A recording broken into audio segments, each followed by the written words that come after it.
मस्त हो? क्या बात है। आज हम लोग बात करेंगे ऑर्गेनाइजिंग, है ना। ऑर्गेनाइजिंग मतलब तुम लोग कितने अच्छे ऑर्गेनाइज हो।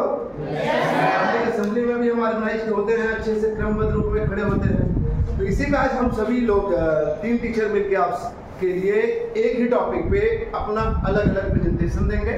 मतलब बताएंगे कि कैसे ऑर्गेनाइजिंग हर एक सब्जेक्ट से कोरिलेट होता है। इसके लिए संदीप सर इसका बिजनेस एस्पेक्ट क्या होता है वो बताएंगे, ज्योग्राफी के बारे में दीपक सर बताएंगे और हिस्ट्री में मैं खुद बताऊंगा। सबसे पहले बिजनेस इसका, चूंकि बाप बड़ा ना भैया सबसे बड़ा रुपया, तो उसके लिए हम संदीप सर को आमंत्रित करते हैं। संदीप सर आए और पैसे की ताकत और गर्मी बताएं। वो पैसे की ताकत और गर्मी कहाँ से आती है उसके बारे में ऑर्गेनाइजेशन यानी ऑर्गेनाइजिंग जो उसके अंदर का सिस्टम है, सर को आमंत्रित करते हैं। Sir please.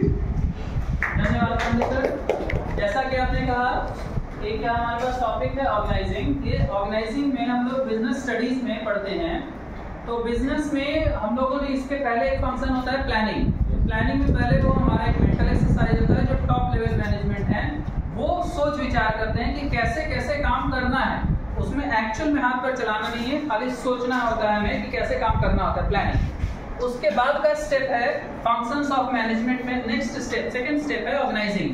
तो ऑर्गेनाइजिंग में क्या होता है करना हमें, इसमें सारे मेन एंड मटेरियल, सारे रिसोर्सेज, पर्सोनेल को इकट्ठा करते हैं कि कौन क्या काम करेगा। काम का बंटवारा करते हैं कि एक ऑर्गेनाइजेशन में बहुत सारे काम होते हैं। तो उस ऑर्गेनाइजेशन में से परचेजेस भी है, सेल्स भी है, बहुत सारी चीजें हैं, फाइनेंस भी है। तो सारे काम का पहले बंटवारा करते हैं और तो ये आपका डिवीजन ऑफ वर्क हो गया। और उसके बाद फिर हम लोगों को सौंप देते हैं कि कौन क्या काम करेगा। उसकी रिस्पांसिबिलिटी फिक्स करते हैं, अकाउंटेबिलिटी फिक्स करते हैं और उसको कुछ अथॉरिटी भी देते हैं, पावर्स देते हैं। तो ये ऑर्गेनाइजिंग में हम लोग एक्चुअल में काम करना शुरू कर देते हैं ऑर्गेनाइजेशन में। ठीक है, ये ऑर्गेनाइजिंग में बिजनेस स्टडीज के रिस्पेक्ट में एस्पेक्ट है। ठीक है, अब आगे के लिए हमारे पास बिल्कुल। अब मैं इसका ज्योग्राफिकल एस्पेक्ट क्या होता है, भूगोल, है ना। भूगोल एक ऐसा चीज है, सब कुछ होगा व्यापार कहाँ पे, जमीन पे होगा ना। शिप से भी होता है, पानी में भी होता है, आसमान से भी होता है, व्यापार तो सब जगह से होता है। लेकिन उस व्यापार का जो बेस होगा, कोई एक बेस होगा, वो बेस होता है जमीन। अब इस ऑर्गेनाइजिंग में यानी जो बिजनेस है उसके बारे में किस तरह से एक ही जगह से क्यों व्यापार का सेंटर बनता है पूरे वर्ल्ड में। आप देख लीजिए, चाइना को देख लीजिए, उधर अमेरिका को देख लीजिए। आपको पता है एलन मस्क अमेरिका में काम करते हैं, अमेरिका के नागरिक हैं, जबकि उनका मूल ओरिजिन है अफ्रीका। यानी एलन मस्क अफ्रीका में रह के काम करते हैं ना, तो कभी दुनिया के सबसे धनी आदमी नहीं बनता। यानी ज्योग्राफी का बहुत बड़ा रोल है। तो अब क्या रोल होता है बिजनेस में, उसके लिए हम दीपक सर को आमंत्रित करते हैं।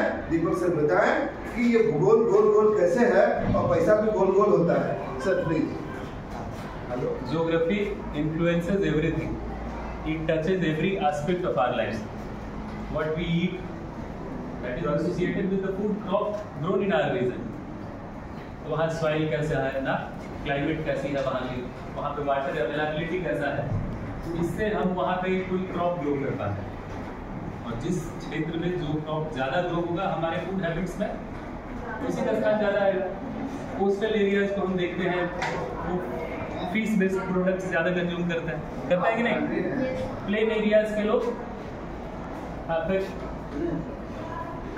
अगर प्लेन एरियाज में आते हैं तो हमारे इधर जो क्रॉप्स ग्रो हो रहा है ज़्यादा, हम वो कंज्यूम करते हैं। नॉर्थ ईस्ट में चले जा, वेस्ट बंगाल में चले जाए, वो चावल ही ग्रो करते हैं। तो ज़्यादा क्या खाते हैं ना।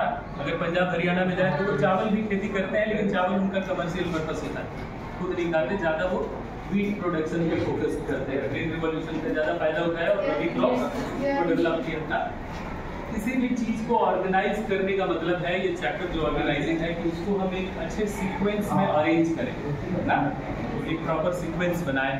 और सीक्वेंस के साथ साथ हम ये देखें कि हम रिसोर्सेज का ऑप्टिमम यूटिलाइजेशन करें। ऑर्गेनाइजेशन जो चैप्टर है या ऑर्गेनाइजिंग जो चैप्टर है, इसमें रिसोर्स का ऑप्टिमम यूटिलाइजेशन की बात आ रही है ना।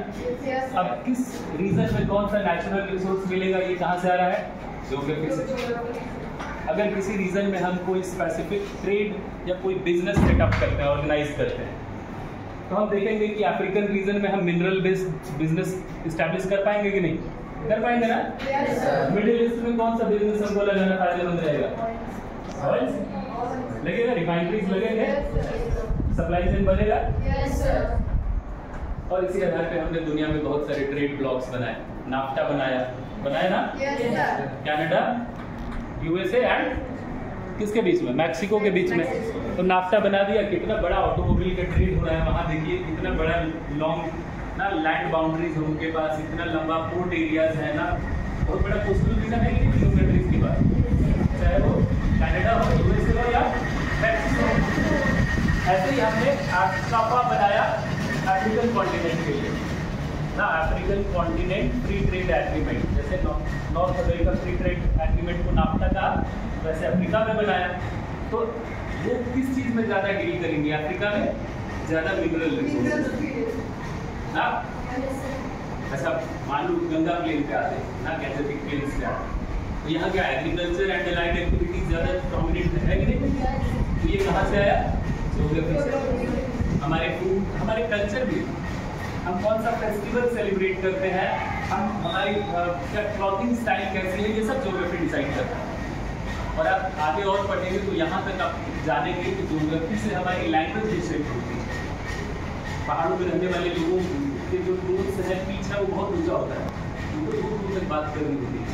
पंजाब, हरियाणा, राजस्थान में लोग इतना उनका टोन थोड़ा खड़ा होता है ना, बहुत कई बोली बोलते हैं, इतना बहुत हुआ है बेटा ना, रात में अटैक हो गया, चिल्लाना है, भागो रे। वो आराम से हमारे जैसे बोलेंगे बिहार जैसे लैंग्वेज में, फिर जल्दी भागिए तो सुना ही नहीं देगा पूरे परिवार में। तो ज्योग्राफी से देखिए कि उनकी बोलियां ना उनके टूल्स तक शेप हो रहे हैं।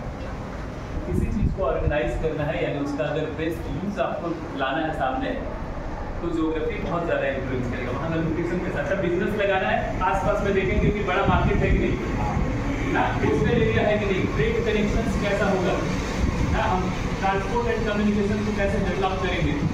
अच्छा बिहार में, यूपी में हम क्यों नहीं लगाते, या बंगाल, उड़ीसा में फार्मास्यूटिकल कंपनीज, यहाँ ह्यूमिडिटी बहुत ज़्यादा है।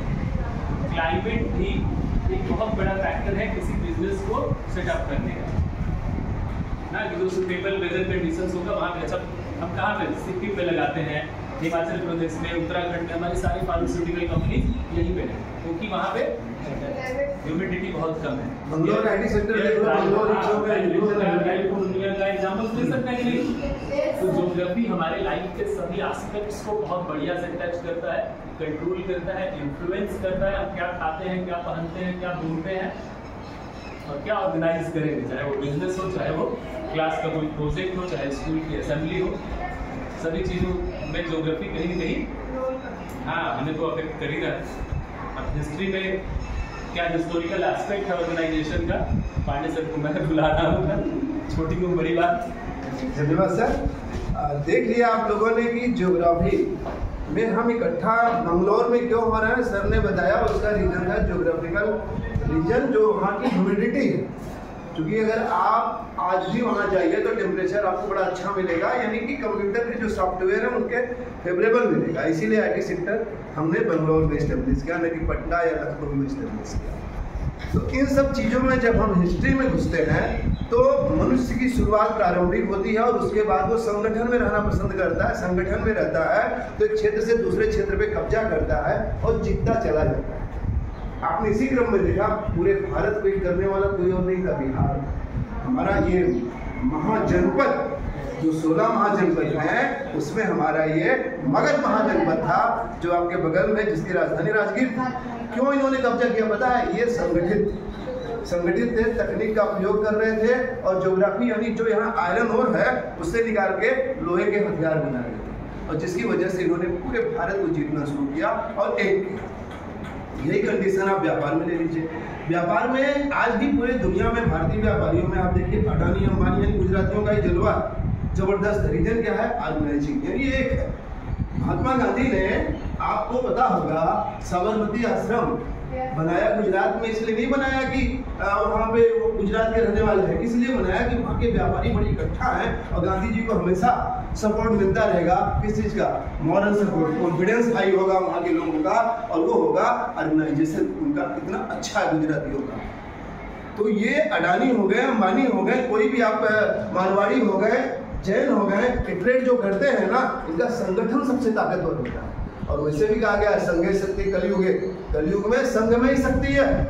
और दूसरा जो आप लोग हमेशा देखते हैं, ओम सुबह होता है ना, कहते हो ओम नमः शिवाय, बोलते हो ना? नहीं बोलते हो? बोलते हैं। तो ये ओम में, ओम मीन्स ऑर्गेनाइजेशन, अयम मीन्स मैनेजमेंट, यानी दुनिया में वही सबसे आगे है जिसका ऑर्गेनाइजेशन और मैनेजमेंट है, यानी यही ओम। अब चाहे इसको आप स्पिरिचुअल ले लो, चाहे आप इसको कॉमर्स के रूप में ऑर्गेनाइजेशन ले लो।